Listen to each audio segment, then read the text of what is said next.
Sa South Korea, may isang bilangguan para sa mga menor de edad na wala pang 19 na taon. Dito nagsasama-sama ang lahat ng mga bagong kriminal na pinakamarahas sa South Korea, mula sa pagpatay, pagnanakaw, panggagahasa, at iba pa, iba't ibang uri ng dahilan kung bakit sila nakulong dito. Kaya naman, dito ay palaging may karahasan na parang araw-araw na pagkain. Si Chaduyan ay hindi rin naiba. Siya ay nakulong dito na may 3 taong sentensya dahil sa sinadyang pagpatay sa kanyang ama.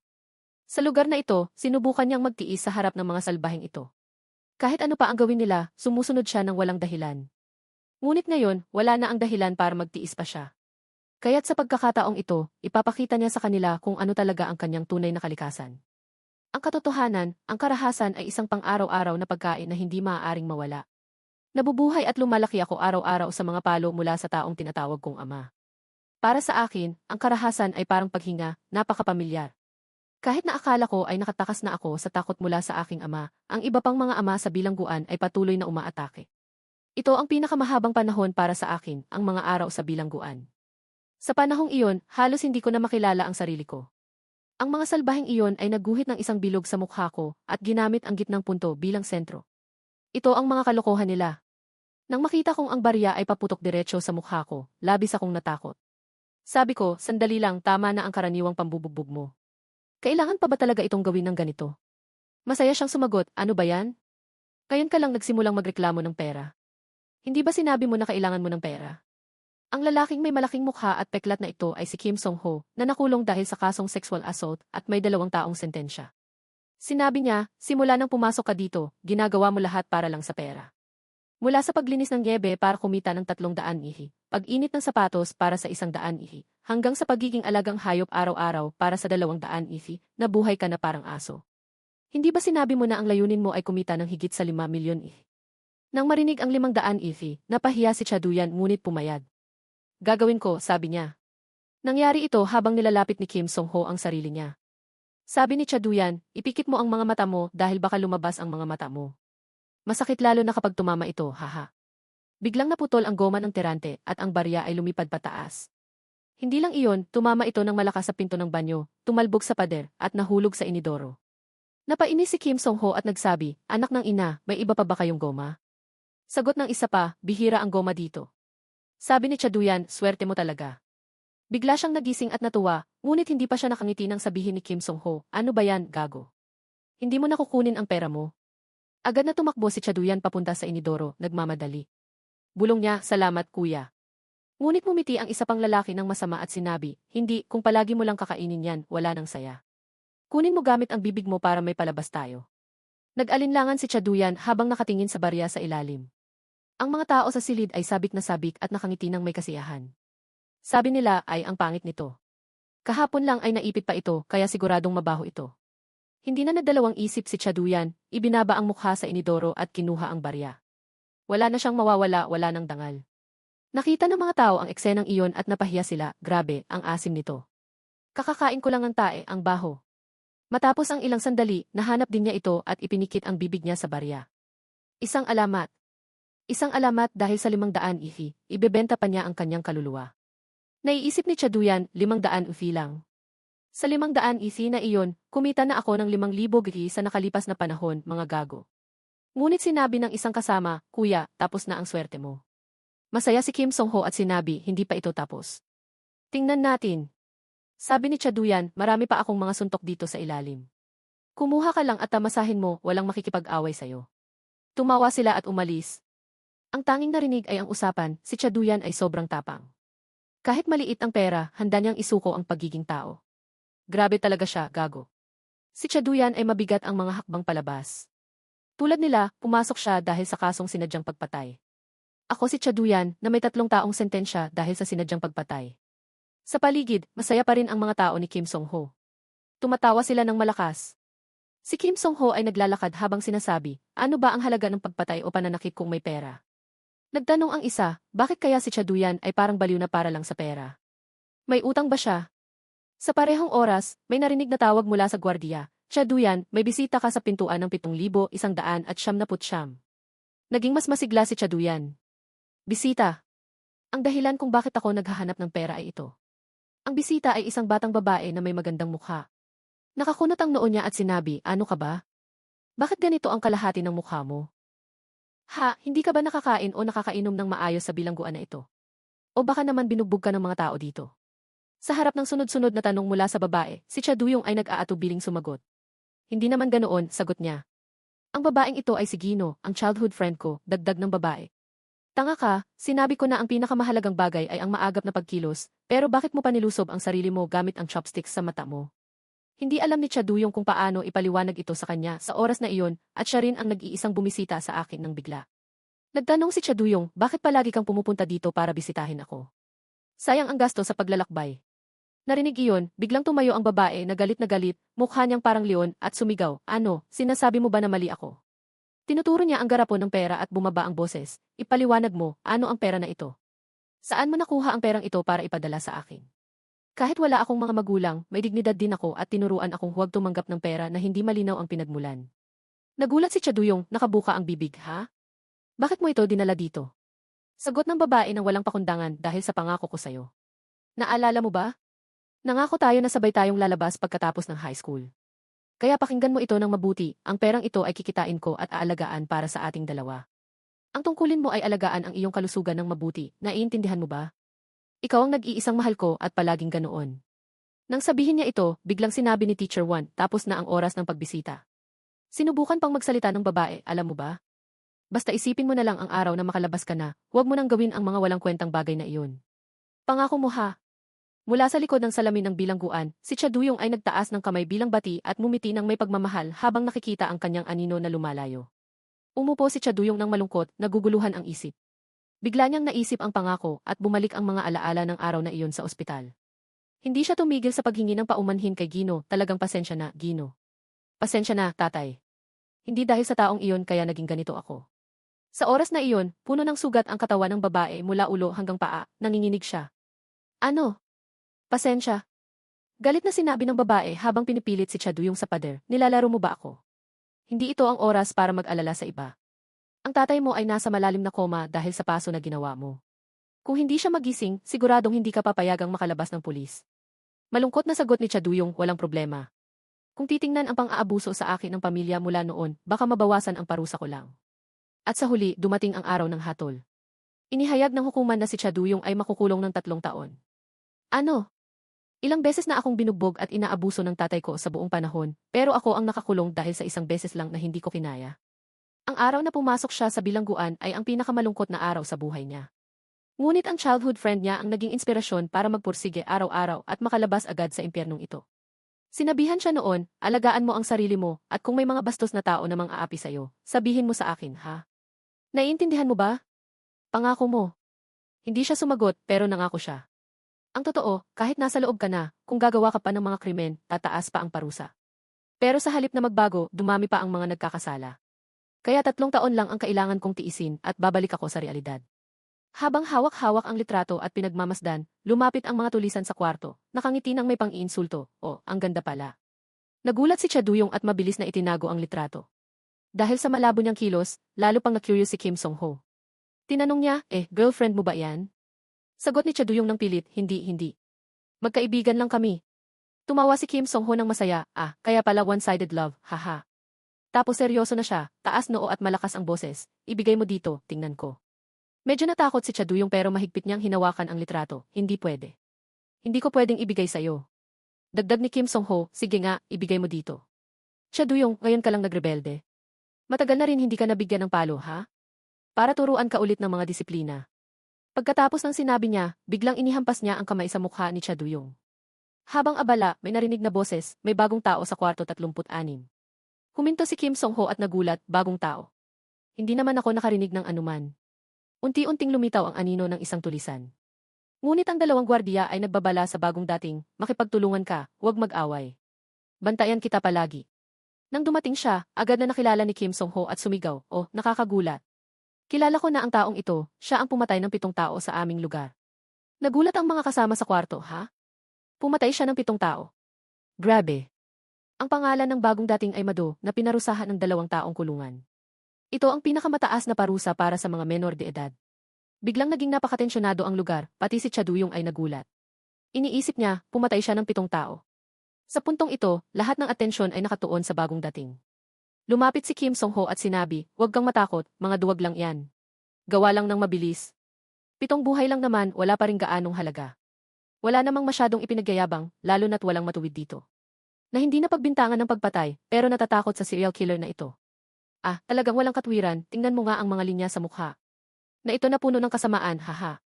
Huwag kang maging mayabang, asong ulol, kung medyo marunong ka lang, mabubuhay ka ng maayos. Naiintindihan mo ba?" Sa ngayon, ang bagong dating ay sobrang inis pero pilit pinananatili ang kalmado.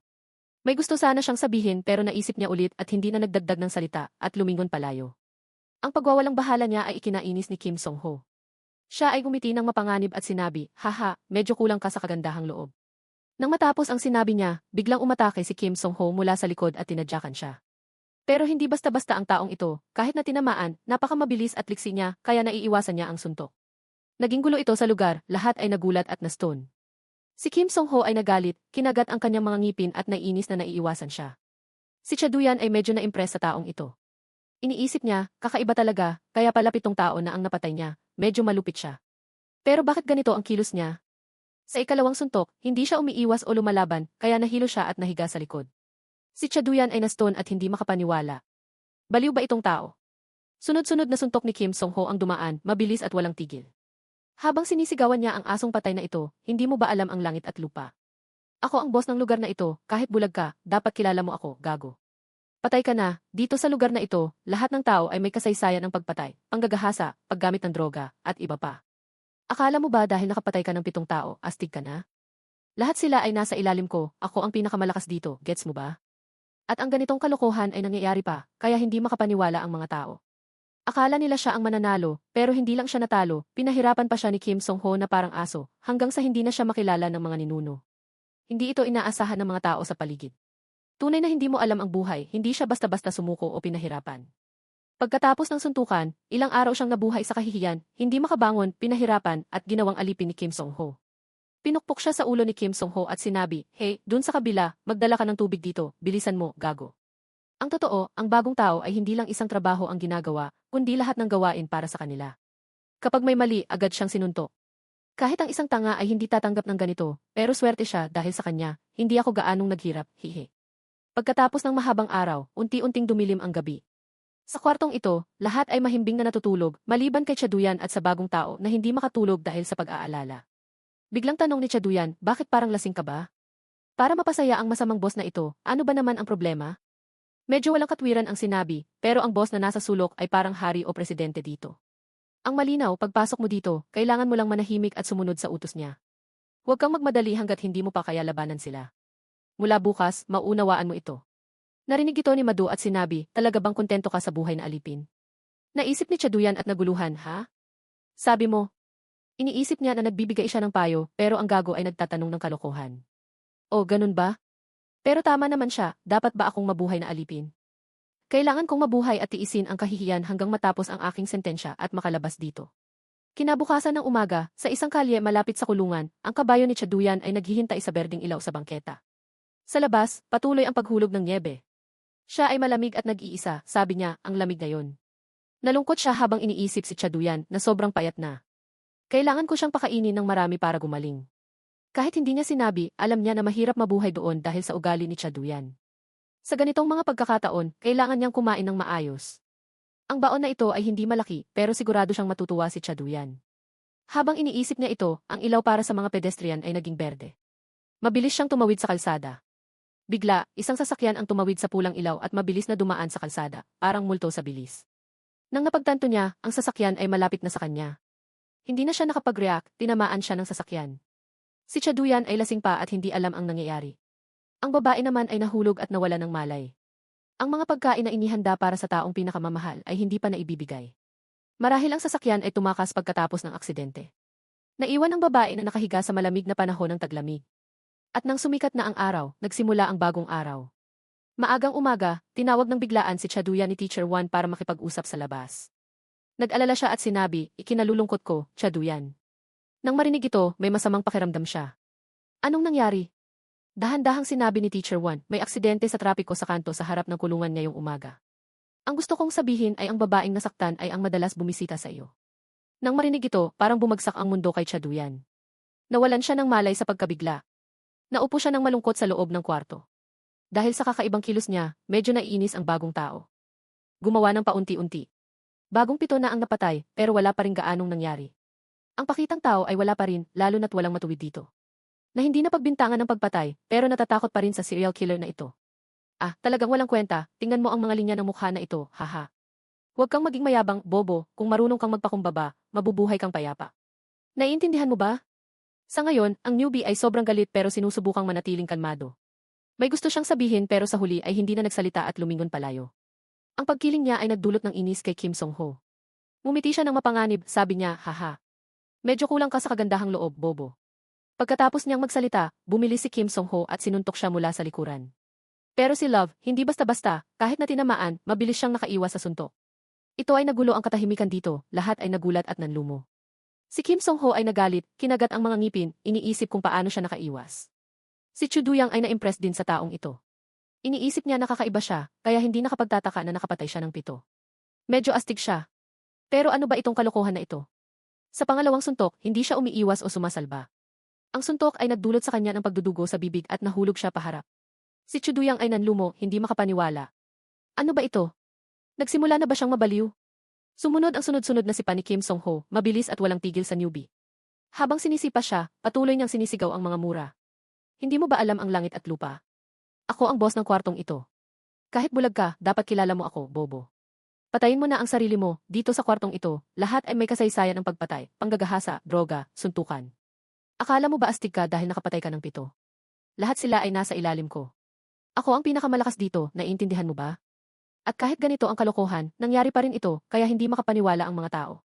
Akala nila siya ang mananalo, pero hindi lang siya natalo, pinahirapan pa siya ni Kim Song-ho na parang aso. Hanggang sa hindi na siya makilala ng kanyang mga ninuno. Ito ay labas sa inaasahan ng mga tao sa paligid. Tunay nga na hindi mo alam ang bukas, kaya siya ay nagtiis, pinapakain ng paa. Pagkatapos ng suntukan, ilang araw siyang nabuhay sa kahihiyan. Hindi makalabas, pinahirapan, ginawang alipin ni Kim Song-ho. Pinukpok niya ang ulo ng newbie, sabi, hey, dun dyan, magdala ka ng tubig para sa akin, dali. Ang totoo, ang newbie ay hindi lang gumagawa ng isa, kundi lahat ng gawain para sa kanila. At kapag may nagkamali, agad siyang pinapalo. Kahit ang isang tangan na aso ay hindi tatanggap ng ganito, pero swerte siya dahil sa kanya, hindi ako gaanong naghirap, hehe.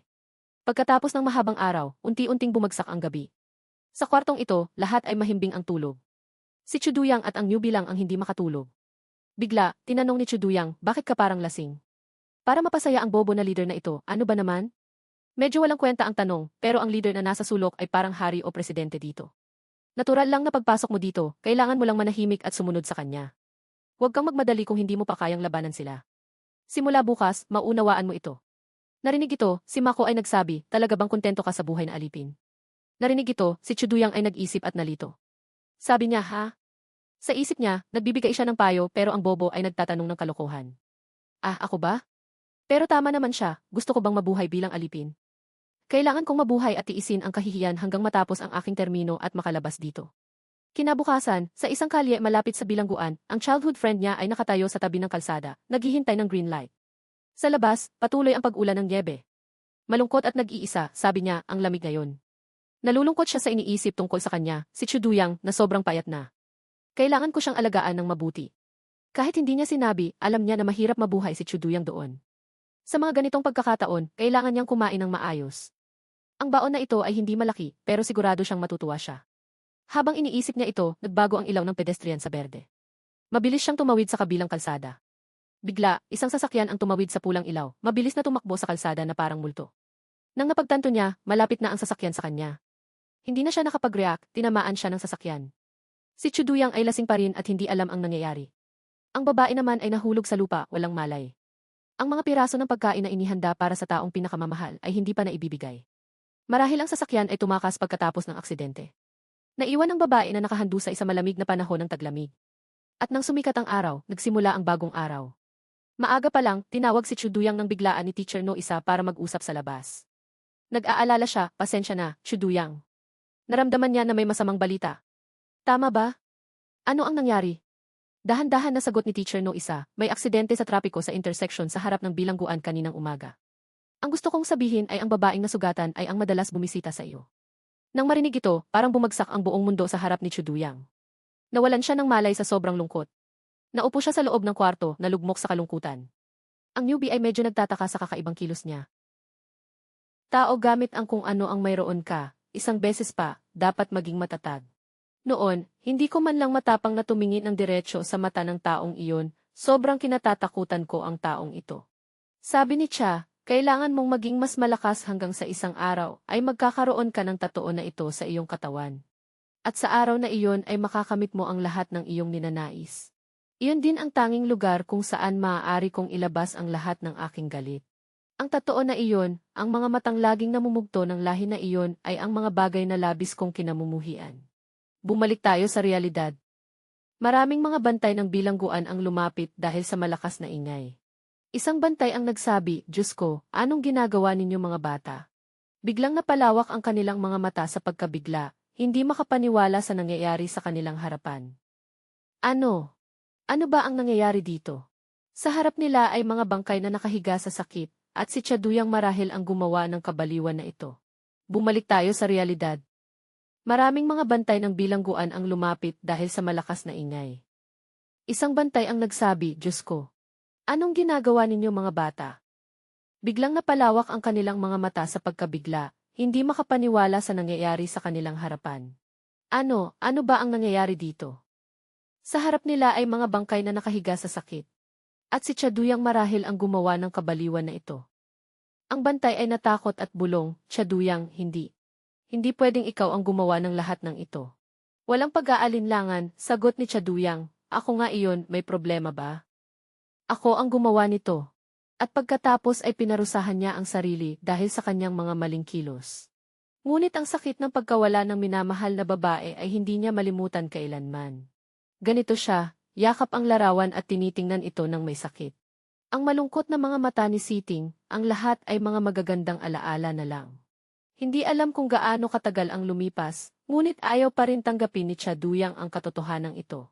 Ang mga alaala ay muling bumabalik. Sabi niya, "Baliw ka ba? Sino ba ang nanakit sa akin bago ang araw ng pagbubukas ng klase?" Tumingin siya sa kanyang mukha na puno ng pasa, sobrang sama ng ginawa nila. Hindi pa nga dumating ang ama niya para batiin siya. At tila sanay na siya dito, pilit na ngumiti si Chadu. Hindi pa nga dumating ang ama niya para batiin siya. At tila sanay na siya dito, pilit na ngumiti si Chaduyang, "Ayos lang ako, gagaling din ang mga sugat ko sa 1 o 2 araw. Huwag kang mag-alala." "Ayos? Hindi ito ayos. Hindi pwedeng ganito lang, kailangan kong kausapin ang tatay mo." Nang marinig ito, natakot si Chaduyang, "Hindi ba't nangako ka na hindi ka pupunta sa bahay ko? Kung hindi mo tutuparin ang pangako, tatawagin mo akong kuya habang buhay." Malungkot siyang sinabi, "Bakit ganito ang pagtanggap sa akin?" Naiinis si Chaduyang, "Hindi ko naman ibig sabihin iyon." Pagkatapos ay sinabi niya, "Pagkatapos ng high school, lilipat ako sa Seoul. Sawa na ako sa buhay na ito na puno ng problema, nakakainis na. Pagkatapos ng high school, lilipat ako sa Seoul. Sawa na ako sa buhay na ito na puno ng problema, nakakainis na. Gusto kong iwan ang makitid na lugar na ito. Mag-aaral ako sa isang magandang unibersidad sa Seoul, magiging empleyado sa isang malaking kumpanya. Magmamaneho ako ng mamahaling kotse, magsusuot ng mga branded na gamit, at titira sa isang apartment na may tanawin ng lungsod." Nagulat si Chagangrong, "Kailan ka naging ganito ka-materialistic?" Tumawa si Chagangrong, "Hindi mo ba alam? Naiintindihan ko na, kung aalis si Chagangrong, ako na lang ang matitira. Sasama ka ba sa akin?" Hindi pa siya nakakasagot, sinabi na niya, "Sige, usapan na yan. Huwag kang magbago ng isip, haha. Kung hindi mo tuparin, tatawagin kitang ate habang buhay." Napangiti si Chaduyang, "Ano ba yan, pilit na pilit? Sige, usapan na yan. Huwag kang magbago ng isip, haha. Kung hindi mo tuparin, tatawagin kitang ate habang buhay." Napangiti si Chaduyang, "Ano ba yan, pilit na pilit?" Mula sa labas, may isang tao na akala nila ay magkasintahan kami. Lumapit ang isang photographer, "Tila isang magkasintahan kayo. Pwede ba akong kumuha ng larawan ninyo? Pwede ba akong kumuha ng larawan ninyo?" Habang sinusubukan kong ipaliwanag, "Hindi kami magkasintahan, huwag po kayong magkamali." Pinutol niya ako, "Pasensya na po. 1, 2, 3, ang ganda ng peres ninyo. At mula noon, may litrato kami na magkasama. Pero ang mukha ko noon, parang wala ng pag-asa. Ang totoo, kung hindi mo iingatan, mawawala ang pagkakataon." Wala na akong pagkakataon na ipakita ang aking pagmamahal sa kanya. Huhu! Sa pag-iisip nito, sa tahimik na pasilyo, biglang may narinig na malakas na tunog ng pag-iyak. Napakalakas nito na parang sasabog ang pinto. Ang totoo, si Chaduyang ay pumipintig sa pader ng malakas. Kung hindi ako napunta dito, hindi kailangang bisitahin ako ni Chagang Rong. Para siyang nababaliw habang patuloy na pumipintig sa pader. Ang bawat suntok ay puno ng galit na tila ba ito ang kanyang pinagsisisihan habang buhay. Lalong tumitindi at lumalakas ang mga suntok. Pumupusok ang dugo na parang ulan sa sahig, ngunit hindi siya tumitigil. Lahat ng ito ay dahil sa akin, kaya kailangang matapos ni Chagang Rong ang buhay niya ng ganito. Kasabay nito, narinig ang boses ng direktor, Chaduyang, ikinalulungkot ko ang nangyari sa iyo. Ngunit hindi ka pa kumakain mula kahapon. Hindi ko pwedeng hayaang magutom ka ng ganito. Una, huminahon ka at umupo para kumain. Gusto ng lahat na mabuhay, di ba? Ngunit hindi pinansin ni Chaduyang ang sinabi niya, siya ay lubhang nalulumbay at naupo sa sahig. Patuloy ang pagluha, pasensya na po. Kasabay nito, sa kantina ng bilangguan para sa mga menor de edad, lahat ay nagmamadaling kumain. Kasabay nito, sa kantina ng bilangguan para sa mga menor de edad, lahat ay nagmamadaling kumain. Naroon din si Makyo. Hindi sinasadyang narinig ni Makyo ang usapan ng mga tsismoso malapit doon. Narinig mo na ba ang chismis? Ano naman iyon? Ang pangalan ng taong iyon ay Chaduyang, narinig ko na sinuntok niya ang mga kasama niya sa kwarto at dinala sa silid parusa. Wow, interesante. Pero bakit siya nagalit ng ganun? Sabi nila, dahil sa pinuno ng kwarto na kinuha ang nobya niya na namatay sa aksidente sa sasakyan, nawalan siya ng kontrol. Nawalan siya ng kontrol. Wow, sobra na iyan. Nakakaawa naman siya. Mga salbahe, natatawa sa kapighatsyan ng iba. Kasabay nito, may isang tao na lumapit, mukhang narinig niya ang usapan. Mukhang narinig niya ang usapan. Habang siya ay nakangiti, sinabi, ibig sabihin ba nito ay papalitan na rin ang posisyon ng pinuno ng kwarto? Haha, mukhang malas na talaga. Biglang pinisil niya ang mukha nang nagsalita sa kanyang plato ng pagkain. Ano nang pinag-uusapan ninyo nang wala ako dito? Gusto niyo bang mamatay? May gusto bang gawin ng gaya niya? Pero interesante rin, gusto kong subukan. Ang lalaking ito ay si Park Rung-yang na aresto dahil sa pananakit. Tinanong niya, kumusta ang taong sumuntok sa pinuno ng kwarto? Hindi niya alam ang naramdaman noon, pero nakakalito kung bakit niya ginawa iyon. May gusto bang gawin ng gaya niya?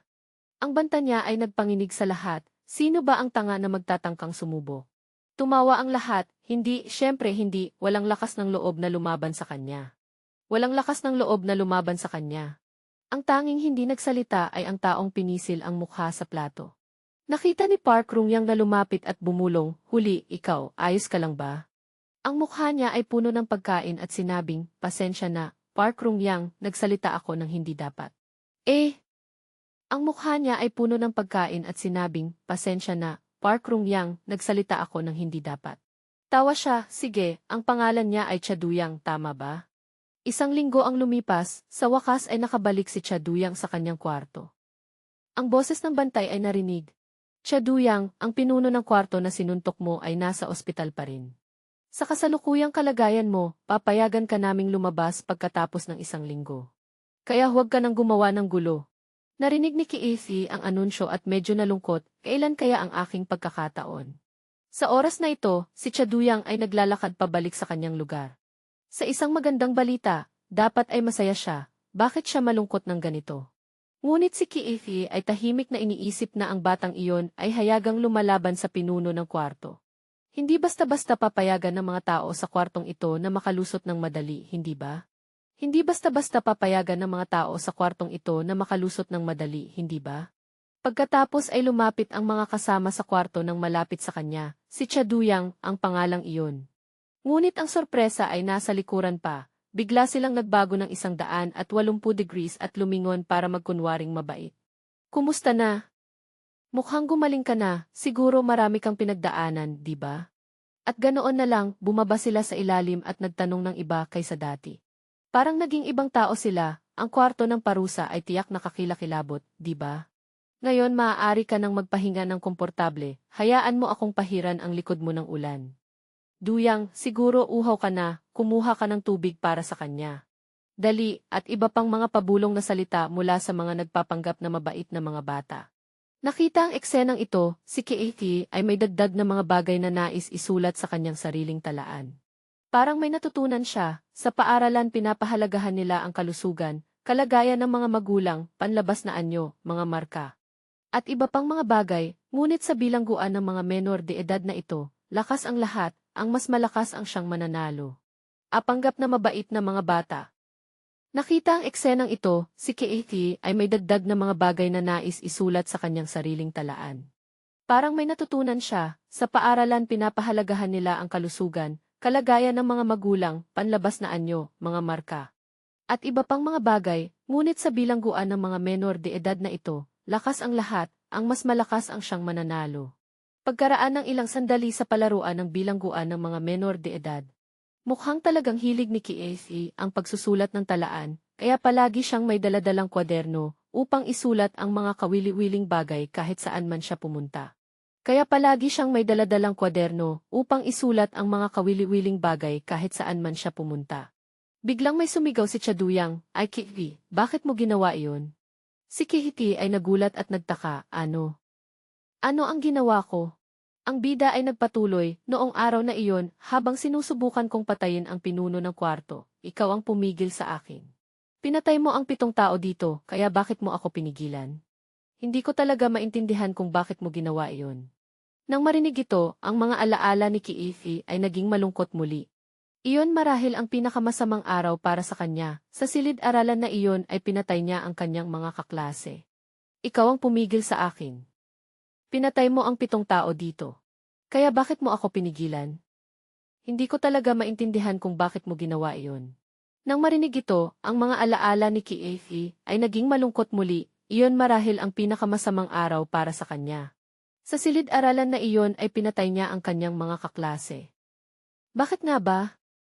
Nang marinig ito, nilunok ni Katie ang kanyang laway at kalmado niyang sinabi, "Dahil." Ngunit hindi pa niya natatapos ang pangusap ng biglang may malakas na sigaw, "Ikaw ba si Chaduyang?"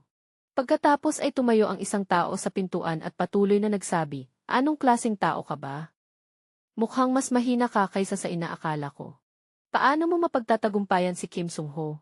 Haha, mukhang mahina lang siya."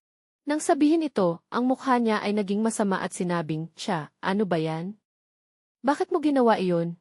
Balak mo bang mag-alsa? Balak mo bang labanan ang kapitan namin? Siguro dahil sa posisyon mo bilang pinuno ng kwarto, tama ba?" Hindi pinansin ng bida ang mga salita at malamig na sumagot, "Wala akong pakialam sa pagiging pinuno ng kwarto." Nang sabihin ito, ang mukha niya ay naging masama at sinabing, "Siya, ano ba yan? Bakit mo ginawa iyon? Balak mo bang mag-alsa? Balak mo bang labanan ang kapitan namin? Siguro dahil sa posisyon mo bilang pinuno ng kwarto. Tama ba?" Hindi pinansin ng bida ang mga salita at malamig na sumagot, "Wala akong pakialam sa pagiging pinuno ng kwarto." Sa sagot na iyon, medyo nagkaroon ng impresyon si Park Rung-yang sa batang ito. Mula sa pagkagulat hanggang sa hindi pagkakaintindihan. Pagkatapos ay ngumiti siya at sinabi, "Oh, Chaduyang, may tapang ka pala. Mukhang isa kang mayabang na aso, di ba?" Ngunit nang sabihin ito, nagalit siya. Ang kanyang mukha ay namula na parang manok, halos mapuno ang kanyang mukha ng galit. "Alam mo ba kung ano ang pinakakinamumuhian ko?" Pagkatapos ay sinipa niya ng malakas ang dibdib ni Chaduyang at sinabi, "Isa kang hangal na aso na gustong makipagsapalaran sa buhay. Hindi mo ba alam ang posisyon mo? Kung hindi ka matuturuan ng kapitan mo, hayaan mo akong turuan ka para maintindihan mo." Agad niyang sinipa at tinamaan si Chaduyang ng walang palya, ay, "Pepsi! Ano ang mangyayari sa isang aso kapag nilunok nito ang amo nito? Ano ang mangyayari sa isang aso kapag nilunok nito ang amo nito?" Habang mainit ang laban, may narinig na ubo mula sa bilangguan, "Ehem, ehem." Tumingin ang taong iyon sa direksyon ng dalawa, ngunit hindi na nagsalita pa. Medyo nalungkot si Park Rung-yang at napabulalas, "Naku, nasira ang saya, parang nahuli na kami. Ah, naglalaro lang kami." Ngunit nakakagulat, hindi siya pinansin ng taong iyon na parang walang nangyari. Siguro nagkausap na sila? Kaya mas naging tiwala si Park Rung-yang at sinabi, "Siguro hindi mo alam. Bilang pinuno ng kwarto, sa ilalim ng pangalan ng pagpapanatili ng kaayusan, maaari kang makipaglaban anumang oras na gusto mo. Iyan ang batas sa bilangguan ng mga menor de edad na ito. Kaya maaari mo ring labanan ako. Kaya maaari mo ring labanan ako. Bakit nga ba kahit na nagalit na siya at nagsalita ng matindi, hindi pa rin umatake ang bida? Napainis si Park Rung-yang at sinabi, hindi ka ba sasagot? Lumaban ka na. Yung oras na binugbog mo ang pinuno ng kwarto, hindi mo ba siya minamaliit? Pagkatapos ay lumingon siya kay Makyo, ay pumatay, anong nangyari sa asong ito? Walang nakakaalam kung ano ang nangyari, biglang may sumabog na liwanag, at pagkatapos ay si Chaduyang ay natapon ng malayo. Naiinis si Park Rung-yang, bakit parang aso ka na nakakadena? Pero kung ganyan ka palagi, paano mo ma-enjoy ang buhay mo? Kasabay nito, itinaas niya ang manggas ng kanyang damit upang ipakita ang tatoo sa kanyang braso. Unti-unting naging malabo ang mga mata ni Chaduyang, marahil ay nawawala siya sa paligid. Ang kanyang motibasyon sa buhay ay tila nawala na. Biglang lumapit ang kamay na may tatoo sa kanya, nang makita niya ang dragon na tatoo, naalala niya ang kanyang malupit na tagapagpahirap. At ang mga suntok na natanggap mula pagkabata hanggang sa paglaki. Ang tatoo ng dragon na iyon, ang mga mata nito. Lahat ay talagang kinamumuhian niya. Nagpatuloy si Park Rung-yang, ang paraan ng pagsasalita mo ay hindi nagpapakita ng takot, kaya bakit hindi mo ako atakihin? Ah, dahil ba iyon sa kamay na iyon? Kaya ka naging baliw. Tama ba? Patuloy siyang sinuntok si Chaduyang, hindi siya pinakawalan. Hindi lang iyon, sinipa pa niya ang mukha ni Chaduyang nang madurog ang tatoo sa isang truck. Ayun, mukhang pipiliin mo ang kamatayan, pwede kang lumaban sa iba pero huwag mo akong galitin. Agad na bumangon si Chaduyang at sinuntok ng malakas ang bibig ng kalaban. Isang suntok lang ay nagdulot ng dugo na tumulo mula sa kanyang ilong. Medyo nagulat si Park Rung-yang sa matinding reaksyon nito. Hindi lang iyon, hinawakan ni Chaduyang ang kamay ng Kal. Nagbago na ang sitwasyon, ang kapangyarihan ay napunta kay Chaduyang. Habang siya ay tinadyakan sa mukha at pinipilit sa pader, patuloy pa rin si Park Rung-yang na sumigaw, ay aso. Malakas na sumagot si Chaduyang, ulitin mo iyan. Nagulat si Park Rung-yang, ano ba yan? May tatoo ka pa pala. Sinipa ni Chaduyang ng malakas ang ulo niya, para sa mga taong mahilig magsalita ng walang kwenta, patay ka na. Pagkatapos ay sumigaw si Chaduyang, ulitin mo, gusto kong marinig. Sa puntong ito, natakot si Park Rung-yang at sumigaw. Hayaan mo ako. Kung makakatakas ako, hindi ka na mabubuhay. Ngunit may matinding galit, tingnan natin kung makakatakas ka. Patuloy na sinipa ni Chaduyang ang. Sa puntong ito, nanginginig na ang buong katawan ni Park Rung-yang, ngunit hindi pa rin tumitigil si Chaduyang at kinagat ang kamay niya. Ang sakit ay nagdulot ng takot kay Park Rung-yang, tigilan mo na, ano ba ginagawa mo? Ano pang hinihintay mo habang ako ay puno ng sigla? Sa isang kisap mata, mahigpit na kinagat ni Chaduyang ang kamay niya, dumadaloy ang dugo na parang ulan, sobrang sakit. Pagkatapos ay sinabi ni Chaduyang, ulitin ko pa ito. Kasunod nito ay ang malakas na sigaw ng kalaban.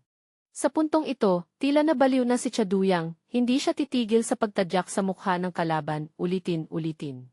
Sa huli, natalo si Park Rung-yang ng husto, parang aso, binugbog hanggang sa hindi na siya makilala ng mga ninuno niya. Grabe, ang batang ito ay mas malupit kaysa sa inaakala ko, tingnan mo yan, grabe. Sa katotohanan, mula pagkabata, ang tanging bagay na pinagtutuunan ko ng pansin ay ang madi. Marami akong tinanggap na pangungutya at panlalait mula sa mga tao sa paligid, narinig kong gangster daw ang batang iyon, di ba? Mukhang nananakot siya ng iba. Natatakot ako na ang batang iyon ay magdudulot ng masamang epekto sa aming lugar.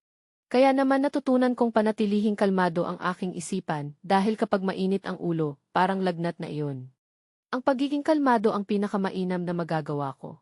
Hanggang isang araw, pabalik ako mula sa paaralan tulad ng dati. Bigla akong natakot nang marinig ang mga bagay na hindi dapat marinig. At ang mga tunog na iyon ay nagmumula mismo sa kwarto ng aking ama, isang boses na sobrang pamilyar. Hindi ko na mapigilan ang aking sarili kaya pinagsikapan kong pumasok sa kwarto.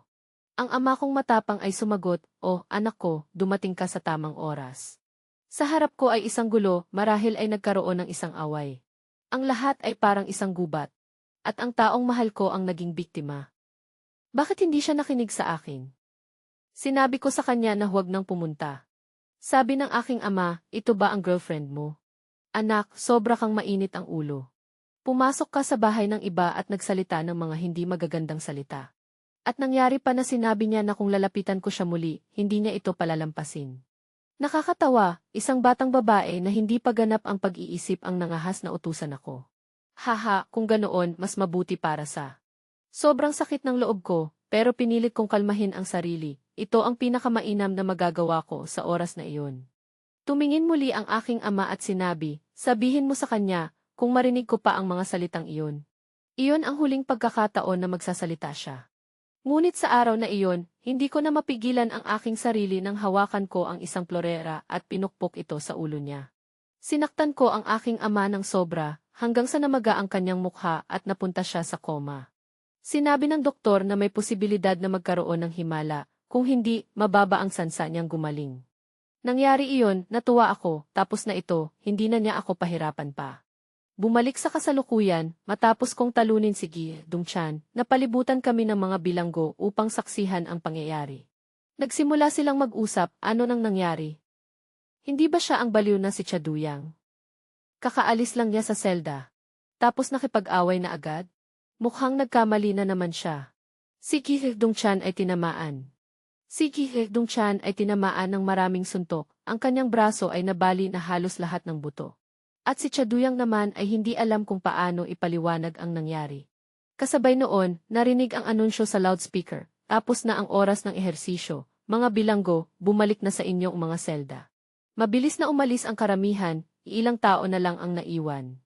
Isang tao ang nakatayo at tumingin sa magulong tanawin sa labas ng paaralan, hindi ba medyo maayos na ang labas? Sabi ng isa pang may hawak na tasa ng tsaa, siguro dahil dito nagtitipon ang mga batang puno ng sugat. Nakita ko na masaya ako na malusog siya ngayon, narinig ko na kakalabas lang niya sa ospital, tama ba? Kung may problema ka, sabihin mo lang, gagawin ko ang lahat para sa iyo. At ang lalaking ito ay si Jihi, ang direktor ng bilangguan sa Kidinhin. Sinabi niya, dumating ka ba dito para makipagkita sa isang tao?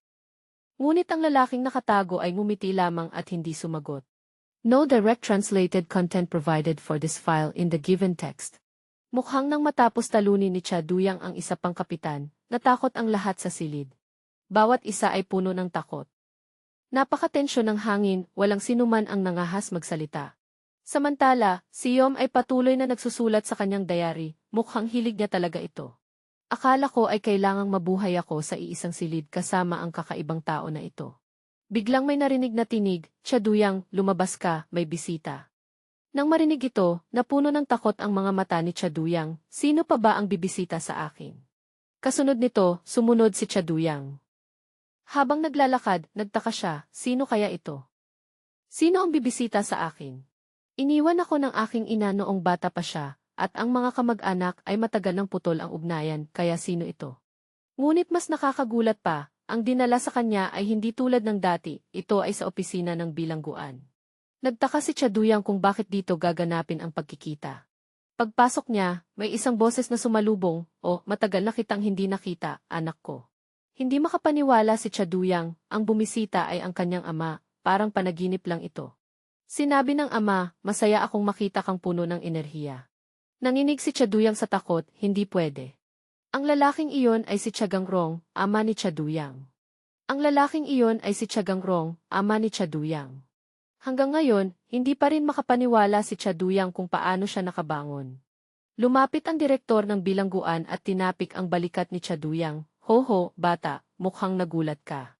Kakagaling lang niya sa ospital, kamakailan lang. Swerte mo, di ba? Malakas ang iyong ama. Naalala ni Chaduyang ang sinabi ng doktor, mababa ang sansa ng paggaling niya.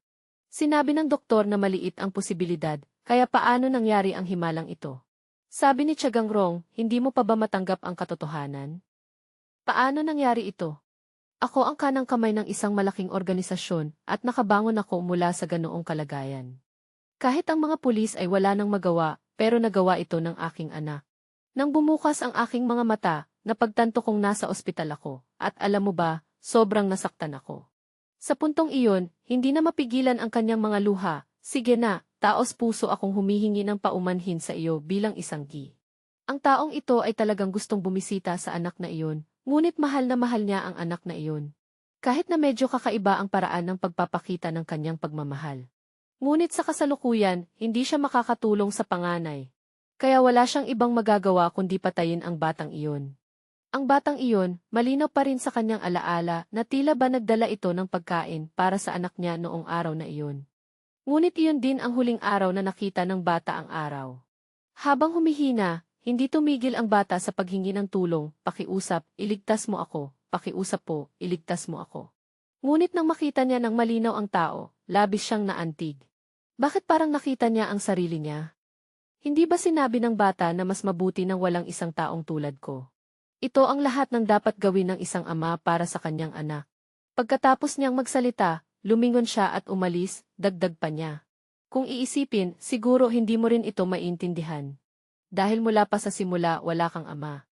Akala ko noon na isa ka lang mahirap na bata na laging nagtitiis at nagtiis. Ngunit noong araw na iyon, unang beses kong nakita na kaya mong gumawa ng isang bagay. Ang batang iyon ang mitsa, kaya palagi akong nagsusumikap na bantayan siya. Dahil dito, bumalik ako mula sa bingit ng kamatayan. Alam kong para lang patayin siya, at lahat ng ginawa ko ay para sa ikabubuti mo. Biglang nagulat ang mga mata ng direktor ng bilangguan, aba, Diyos ko, bumalik na. Sa kabilang banda, nang malaman ni Chaduyang ang katotohanan na ang pagkamatay ng babaeng minahal niya ay gawa ng kanyang ama. Nagalit siya ng husto at naging matalim ang kanyang mga mata habang umatake. Biglang nagulat ang mga mata ng direktor ng bilangguan, aba, Diyos ko, bumalik na. Ito ang nagdulot ng hangganan ng kanyang sarili. Ngunit sa kasamaang palad, hindi nangyari ayon sa kanyang kagustuhan. Maraming mga pana ng kuryente ang mabilis na tumama sa kanya, kaya siya ay natigil. Pagkatapos noon, mas lumakas ang kuryenteng dumaloy sa kanyang katawan na nagdulot ng matinding pagsakit at pagkontrol sa kanyang katawan. May mga sigaw na sumunod, pigilan siya, dakpin siya. Nang makontrol na si Chaduyang, saka lang nakahinga ng maluwag ang direktor ng bilangguan na nagdulot sa akin ng pagkagulat. Dahan-dahang lumapit ang ama sa tabi ni Chaduyang at sinabi, Gu, ituturo ko sa iyo ang tanging paraan para mapatay ako. Sa bilangguan na ito ng mga menor de edad, may mga tao rin kami dito. Makikilala mo sila sa mga tatoo sa kanilang katawan, ngunit ilan sa kanila ay magiging mga haligi ng aming organisasyon sa hinaharap. Ipakita mo sa akin na ikaw ang pinakamahusay sa kanila at magiging pinakamakapangyarihang tao sa bilangguan na ito. Kapag nakuha mo ang pinakamataas na posisyon at nakamit ang pagkilala ng lahat dito, sa hindi malayong araw, kaya mong talunin ako. Nais kong lampasan mo ako at maging pangalawa at maging handa sa pakikipaglaban sa Finlong. Makakamit mo ang mga tagumpay na hindi ko naranasan sa buong buhay ko. Kung magagawa mo iyon, magiging mas kumpleto ang buhay ko dahil sa'yo. Matapos ang mahabang pagsasalita, hindi niya alam kung naiintindihan ng. Dahan-dahang lumapit ang ama sa tabi ni Chaduyang at sinabi, gusto mong maghiganti sa akin sa pamamagitan ng pagpatay sa sarili mong ama. Tama ba? Ituturo ko sa iyo ang tanging paraan para mapatay ako.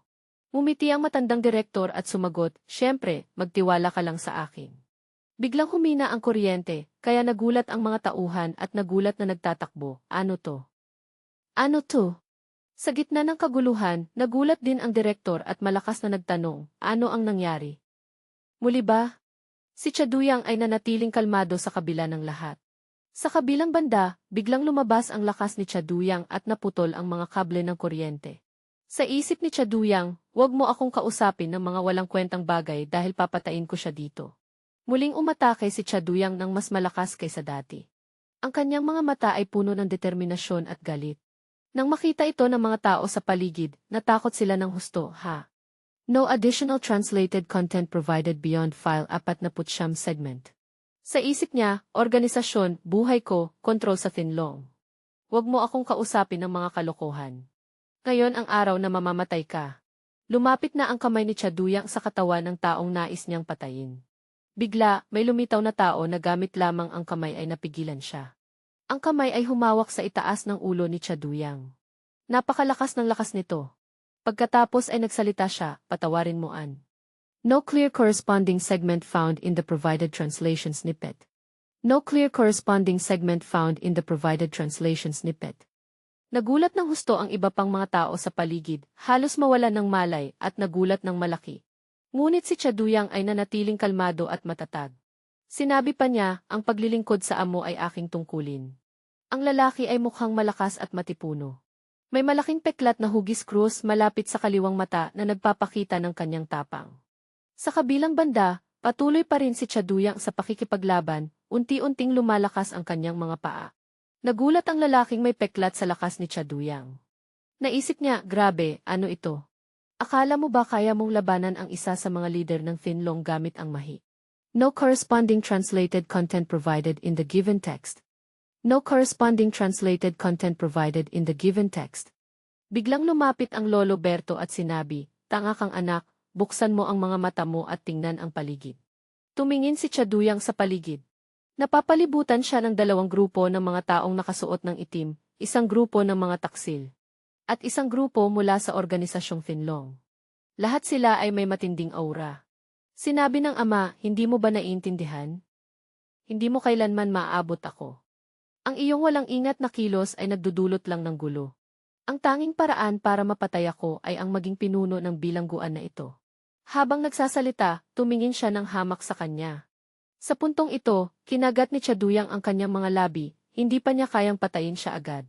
Sinabi ng ama, "Matagal ko nang inaasam ang sandaling magkita tayong muli, ang sandaling muling magsama ang ating pamilya, anak ko." Pagkatapos noon, umalis ang kanilang mga anino, unti-unting lumayo hanggang sa tuluyang nawala sa paningin. Dahan-dahang umupo si Chaduyang, mahina ang katawan na puno ng sakit.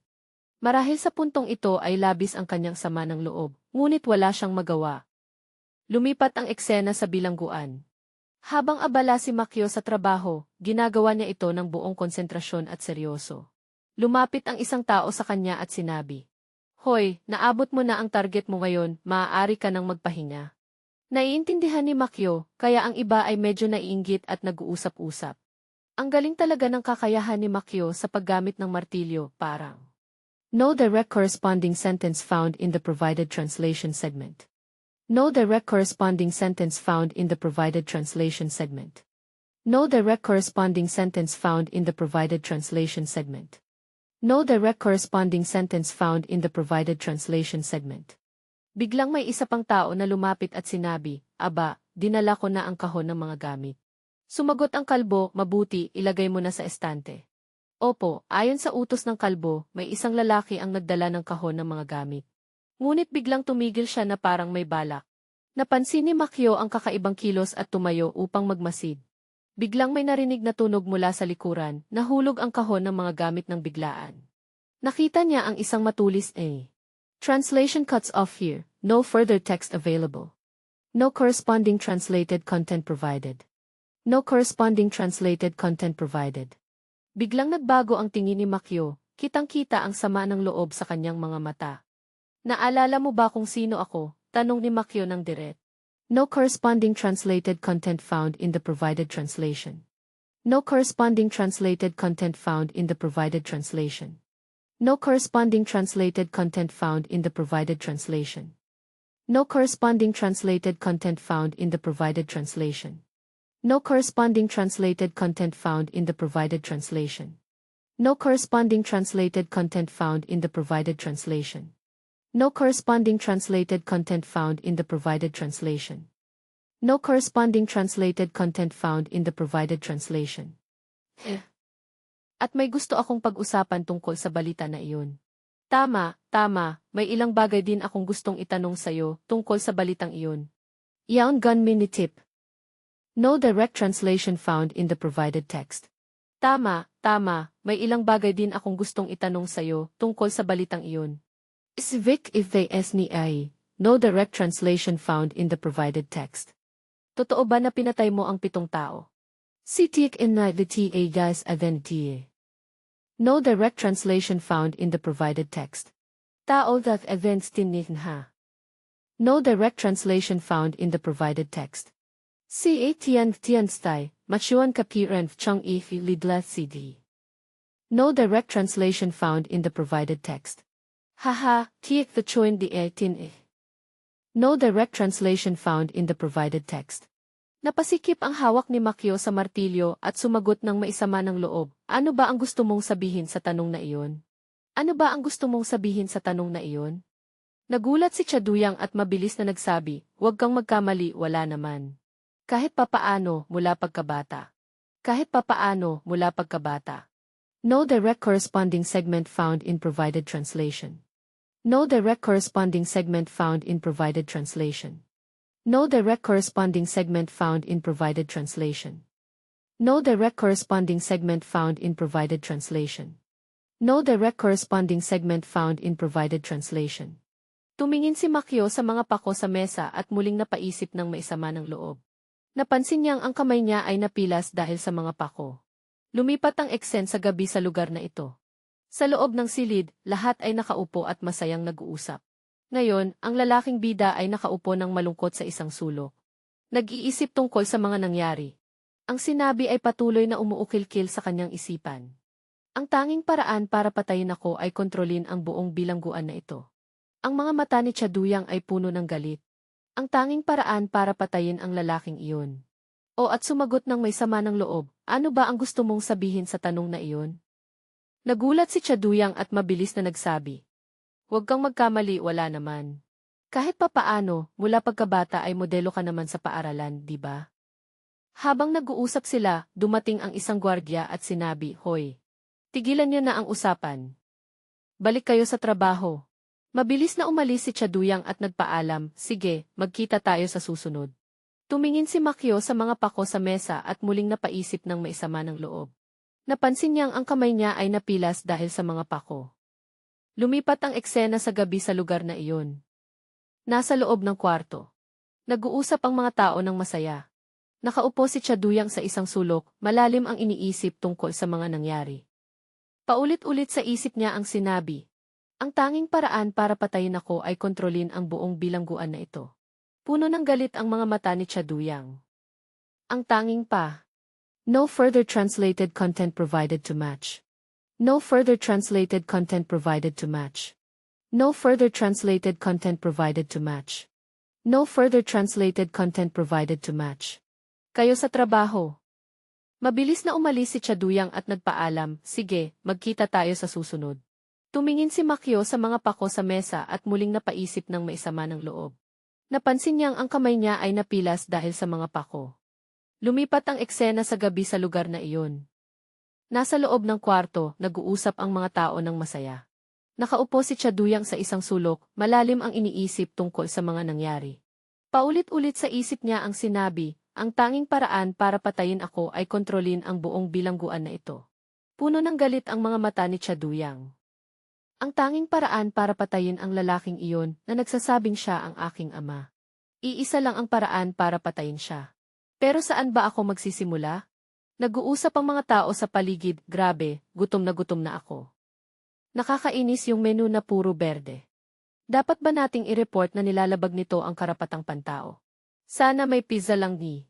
Saya. Nakaupo si Chaduyang sa isang sulok, malalim ang iniisip tungkol sa mga nangyari. Paulit-ulit sa isip niya ang sinabi, ang tanging paraan para patayin ako ay kontrolin ang buong bilangguan na ito.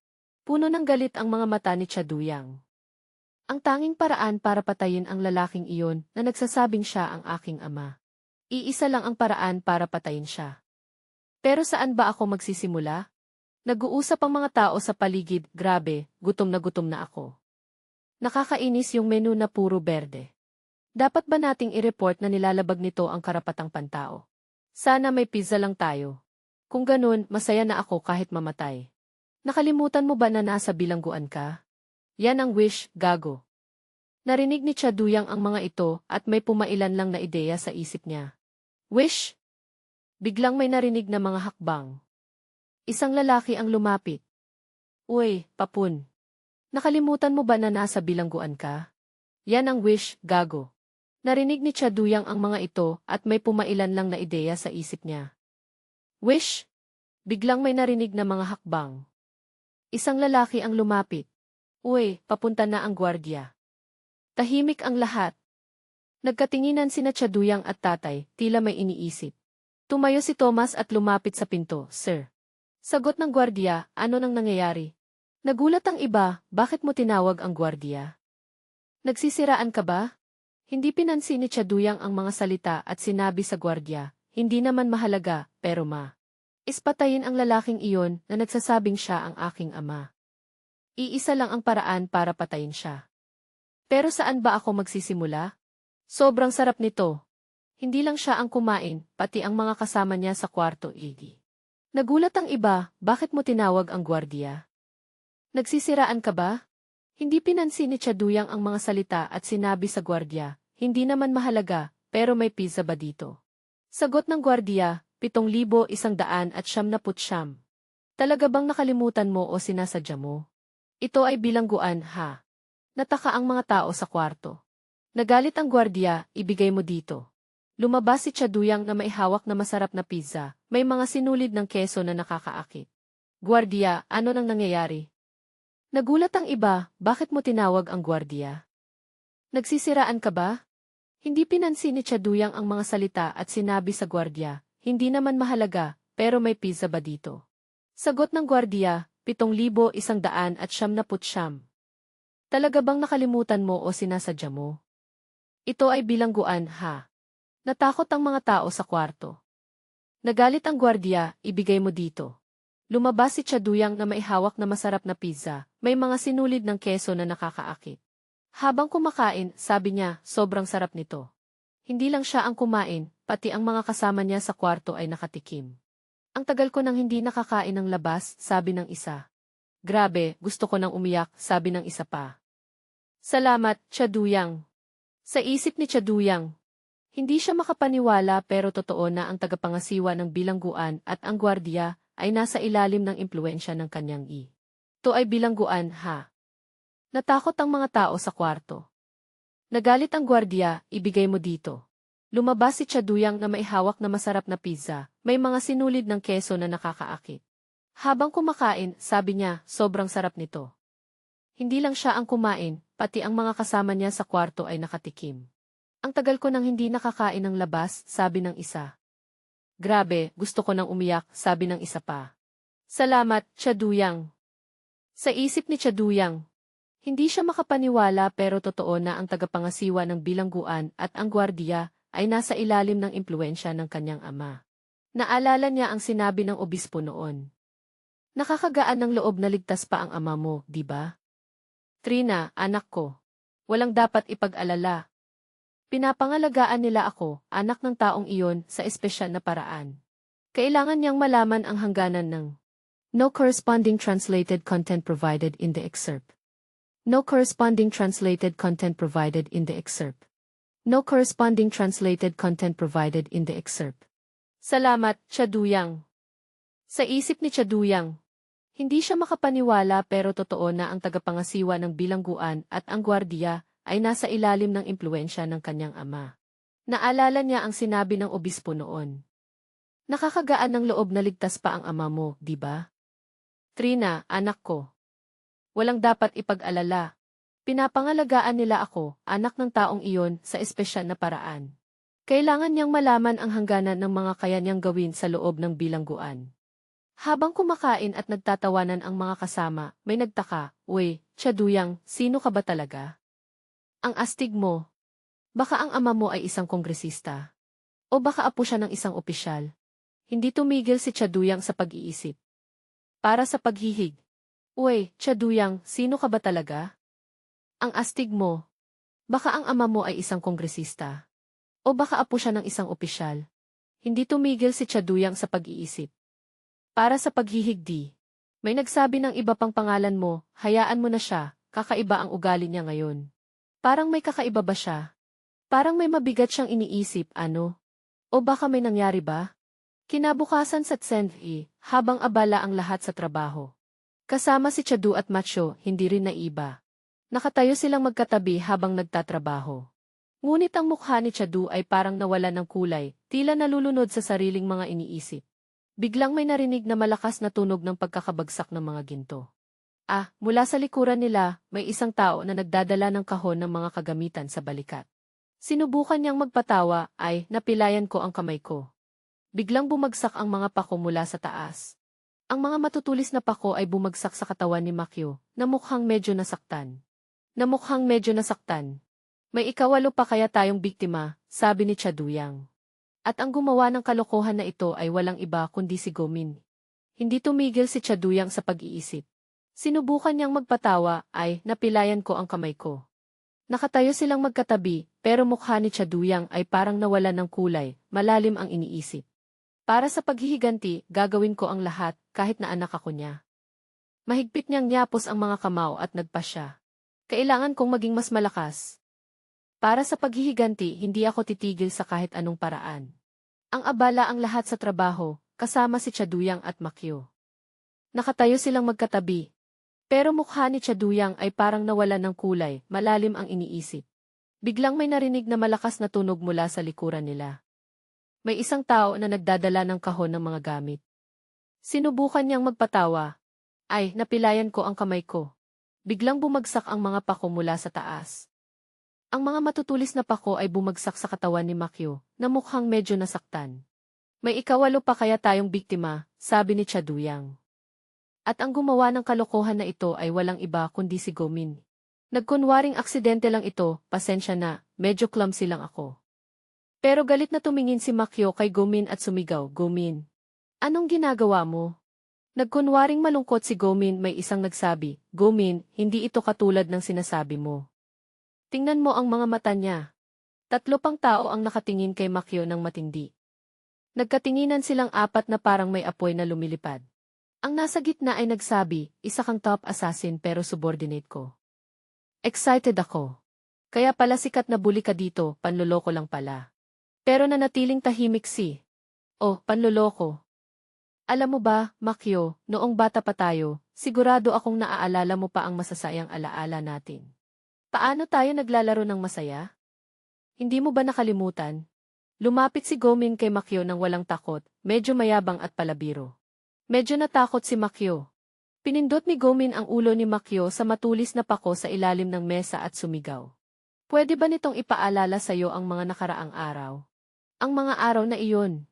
Lalo pang natakot si Makyo nang makita ang pako na papa. Ito ay walang iba kundi si Gomin. Nagkunwaring aksidente lang ito, pasensya na, medyo clumsy lang ako. Pero galit na tumingin si Makyo kay Gomin at sumigaw, Gomin, anong ginagawa mo? Nagkunwaring malungkot si Gomin, may isang nagsabi, Gomin, hindi ito katulad ng sinasabi mo. Tingnan mo ang mga mata niya. Makyo, bakit ka ganyan? Pakiusap, huwag mo nang gawin. Ang mga matutulis na pako ay halos tumusok sa mukha ni Makyo. Natakot siya ng sobra, luha at sipon ay dumaloy. Tumawa si Gomin, ano nang sabi mo? Hindi ko masyadong narinig. Sa mesa sa harap nila ay puno na ng mga pako.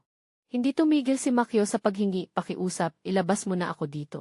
Pero hindi pa tumitigil si Gomin. O, hindi pa ito ang climax. Ngayon pa lang ni. Nagsimula siyang magbilang habang itinaas ang martilyo at tinatamaan ang mga pako isa-isa, 1, 2, 3. Ang bawat pako ay tumutusok papunta sa harap ni Makyo.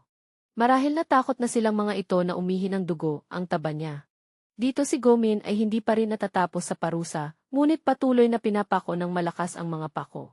Si Min ay tumatawa ng masigla, ang buong silid ay parang yumanig sa bawat hampas ng kanyang martilyo. Bumalik sa kasalukuyan, si Makyo ay pilit na lumalaban gamit ang mga paa na halos bumangon pa. Mabilis na tumawa si Gomin at nagtanong, ngayon ba ay naaalala mo na? Samantala, ang buong katawan ni Makyo ay parang natumba na, ang mukha niya ay malamig na. No corresponding translated content found in the provided text. No corresponding translated content found in the provided text. Pagkatapos ay hinawakan ni Gomin ang isang dakot ng mga pako at may kumpiyansang sinabi, naniniwala ba kayo dito? Ang taong ito na parang basura ay pumatay talaga. Nang ang kanyang kamay ay lumapit sa mukha ni Makyo, biglang may isang kamay na humuli sa kanyang kamay. Ang mga pako ay nahulog sa lupa at ang mga sigaw ay lumakas. Ito ay nagdulot ng pagkabigla sa 3 tao na kasama niya.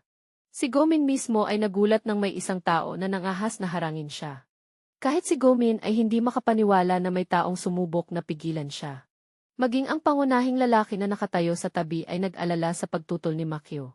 Sa puntong ito, si Makyo ay labis na galit, ang kanyang mga mata ay puno ng puot at matinding determinasyon. Gusto mo bang malaman kung paano ako pumatay? Ang sabi niya nang may matinding tingin. Ang mga tao sa paligid ay tila nasisiyahan at nakatayo ng may kasiyahan. Hindi sila tumitigil sa pang-insulto, natumba na siya. Natakot na sila, nakakatawa talaga, hahaha. Nang dumating si Gomin, natigilan siya at hindi inaasahan ang matapang na hakbang na ito ni Makyo. Biglang may malakas na boses mula sa likod, "Mga bata, tapos na ang break, bumalik kayo sa inyong mga pwesto." Nang marinig ito, si Gomin ay tila may suporta sa likod kaya inilabas niya ang kanyang kamay at sinabi, "Huwag mo akong galitin, ina." Pagkatapos ay umalis ang grupo, iniwan si Makyo na may pagkadismaya. Habang umaalis si No further translated content provided for this segment in the given text. No further translated content provided for this segment in the given text. No further translated content provided for this segment in the given text. No further translated content provided for this segment in the given text.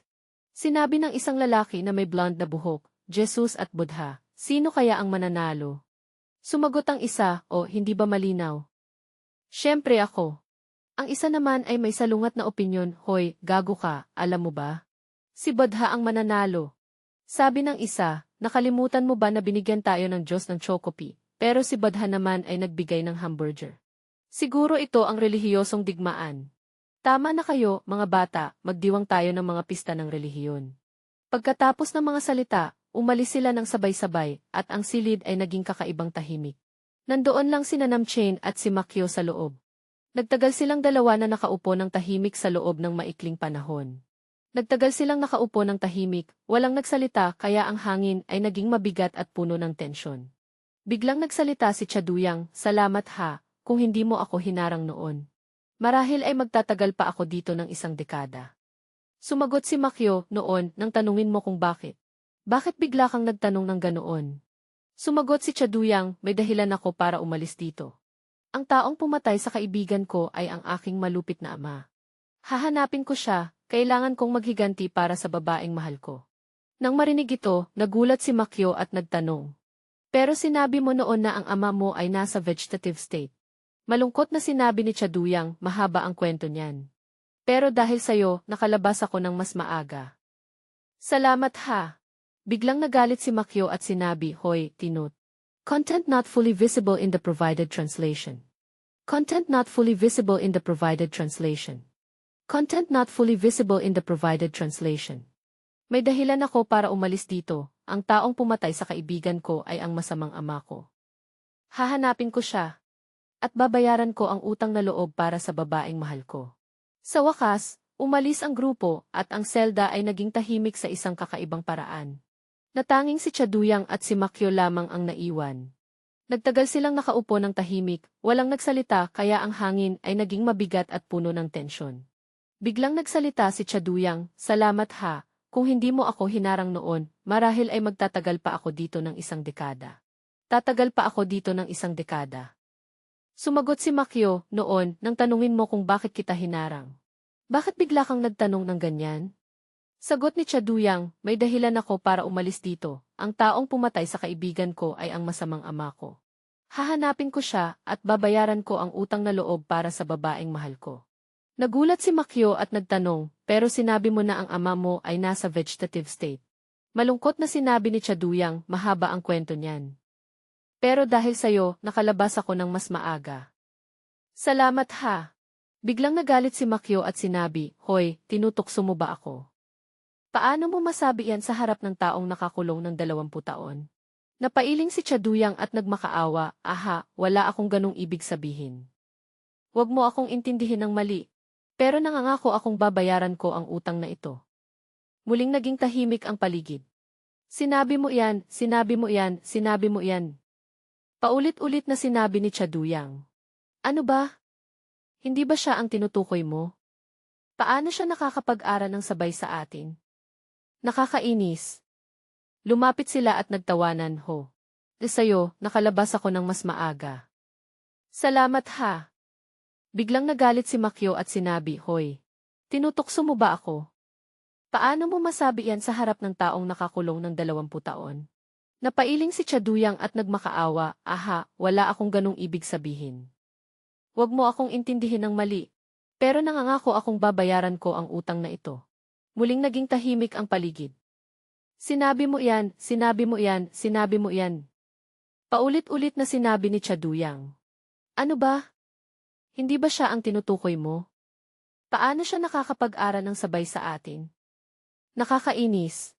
Lumapit sila at nagtawanan, "Hoy, plano mo bang mag-aral para kumain? Naguluhan si Gomin at sumagot, ano? Hindi ganoon. Nagpatuloy ang lalaki, tanga ka, hindi ba? Gagamitin mo ba yan para dagdagan ang bitamina? Kakainin mo ba yan? Sabihin mo sa akin. Bakit ka ganyan? Habang binubuli si Gomin ng lalaki na may blonde na buhok, may isang anino ang lumapit mula sa malayo, at iyon ay si Makyo. Galit na utos niya, tumigil ka. Alam kong break ngayon, pero bumalik ka na sa pwesto mo. Kung gusto mong mamuhay ng payapa di. Nutukoy mo. Paano siya nakakapag-aral ng sabay sa atin? Nakakainis. Lumapit sila at nagtawanan, hoy, plano mo bang mag-aral para kumain? Naguluhan si Gomin at sumagot, ano? Hindi ganoon. Nagpatuloy ang lalaki, tanga ka, hindi ba? Gagamitin mo ba yan para dagdagan ang bitamina? Kakainin mo ba yan? Sabihin mo sa akin, bakit ka ganyan? Habang binubuli si Gomin ng lalaki na may blonde na buhok, may isang anino ang lumapit mula sa malayo, at iyon ay si Makyo. Galit na utos niya, tumigil ka. Alam kong break ngayon, pero bumalik ka na sa pwesto mo. Kung gusto mong mamuhay ng payapa dito sa paaralan. Ang pagdating ni Makyo ay nagdulot ng takot sa grupo, nagtinginan sila. Sabi ng isa, nandyan na ang class president. Baka dagdagan niya tayo ng penalty points. Ang iba ay nagmadaling umalis, at isang lalaki ang nagsabi, pasensya na class president, nagbibiro lang kami. Wala kaming masamang intensyon. Ang pagdating ni Makyo ay nagdulot ng takot sa grupo, nagtinginan sila. Sabi ng isa, nandyan na ang class president, baka dagdagan niya tayo ng penalty points. Ang iba ay nagmadaling umalis, at isang lalaki ang nagsabi, pasensya na class president, nagbibiro lang kami. Wala kaming masamang intensyon. Lumapit si Makyo at tinanong si Han, Gomin, ayos ka lang ba? Sumagot siya habang kumakaway, salamat, ayos lang ako. Masaya siyang sinabi, naaalala mo ba na sinabi mong pupunta ka sa bahay ko? Sa totoo lang, sinabi niya iyon nang may pag-asa sa mukha. Biglang bumalik ang grupo at sumigaw, may bagong laro kami. Ngunit kailan ga ba nagbago ang lahat? Nang lumapit si Makyo sa kanila, sinabi ng grupo, dapat ba tayong maglaro ng basketball laban sa ika-negatibo, 4 na klase pagkatapos ng klase? Tumanggi si Makyo, may lakad na ako ngayon. Ngunit pumayag siya nang marinig ang sinabi niya, hoy class president, paano ka mawawala? Isang araw, aksidenteng narinig ko ang usapan ng mga kaibigan sa kabilang klase. Narinig mo ba ang tungkol kay Gomin? Sabi nila siya ang target ng pambubuli. Ha, talaga? Nakita ko siyang binugbog noon, patay na siya. Si Gomin ay dinala sa bodega sa likod ng paaralan, at nang marinig iyon, agad na tumakbo si Makyo nang walang alinlangan. Habang tumatakbo si Makyo ay labis ang kanyang pag-aalala, aya't ang kanyang mukha ay basang-basa na sa pawis.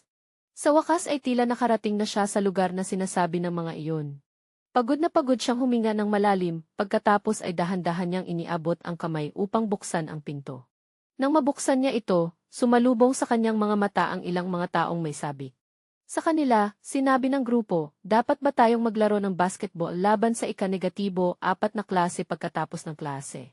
Tumanggi si Makyo, may lakad na ako ngayon. Ngunit pumayag siya nang marinig ang sinabi niya, hoy class president, paano ka mawawala? Sa desisyon niya, sumigaw ang grupo. Ang galing, class president, ang galing mo. Ngunit hindi nila alam kung kailan nagsimulang lumayo ang dalawa sa isa't isa. Lumipas ang 1 taon ng pag-aaral, at sa bagong taon ay hindi na sila magkaklase kundi magkahiwalay na klase. Mula noon, hindi na sila madalas maglaro tulad ng dati. Ng target ng pambubuli. Ha, talaga? Nakita ko siyang binugbog noon, patay na siya. Si Gomin ay dinala sa bodega sa likod ng paaralan, at nang marinig iyon, agad na tumakbo si Makyo nang walang alinlangan. Habang tumatakbo si Makyo ay labis ang kanyang pag-aalala, aya't ang kanyang mukha ay basang-basa na sa pawis. Sa wakas ay tila nakarating na siya sa lugar na sinasabi ng mga iyon. Pagod na pagod siyang huminga ng malalim, pagkatapos ay dahan-dahan niyang iniabot ang kamay upang buksan ang pinto. Nang mabuksan niya ito, sumalubong sa kanyang mga mata ang ilang mga taong may sabik na mukha na naghihintay kay Gomin. Mukhang medyo magulo ang mga ito. Sa panahong iyon, labis ang kanyang pag-aalala, kaya patuloy niyang tinawag ang pangalan ng kaibigan, Gomin, Gomin, nasaan ka? Pero sa kabilang banda, ang mga iyon ay nagtatawanan at nag-uusap, ang tinutukoy ba nila ay yung talunan na iyon? Sagot ng isa pa, siguro nga, dapat ba nating tingnan muli? Ngunit biglang may isang pamilyar na tinig na sumigaw malapit kay Makyo. Hey, nandoon ka pala, nasa likod mo ako. Habang nagsasalita si Gomin ay nilalapitan niya si Makyo. Ngunit ang mga mata niya ay kakaiba ngayon, hindi na ba siya yung mahina at madalas na inaapi ng mga kaibigan? Kay Makyo, hey, nandoon ka pala, nasa likod mo ako. Habang nagsasalita si Gomin ay nilalapitan niya si Makyo. Ngunit ang mga mata niya ay kakaiba ngayon. Hindi na ba siya yung mahina at madalas na inaapi ng mga kaibigan? Bigla na lang naitulak ni Gomin ng malakas si Makyo, patungo sa isang aparador sa harap nila. Ang kilos na ito ay nagdulot ng kalituhan kay Makyo na halos hindi maintindihan ang nangyayari, Gomin. Ano ba ang ginagawa mo? Nagsasawa ka na ba? Samantala, pilit na sinasara ni Gomin ang pinto ng aparador. Habang pinipilit niyang isara ito, paulit-ulit niyang sinasabi. Dapat isara ito, isara na agad, gago ka. Sa wakas ay naisara niya ng mahigpit ang pinto ng aparador at agad na nilock ito. Ibig sabihin ay sinadya niyang ikulong si Makyo sa loob. Nakita ng mga tao sa likod ang nangyari at nagtawanan. Tingnan mo, ang batang ito na dati ay mahina ay nagtagumpay na. Sabi nila, sabi ko na nga sa'yo na bobo siya. Kung gusto mong sumali sa grupo namin,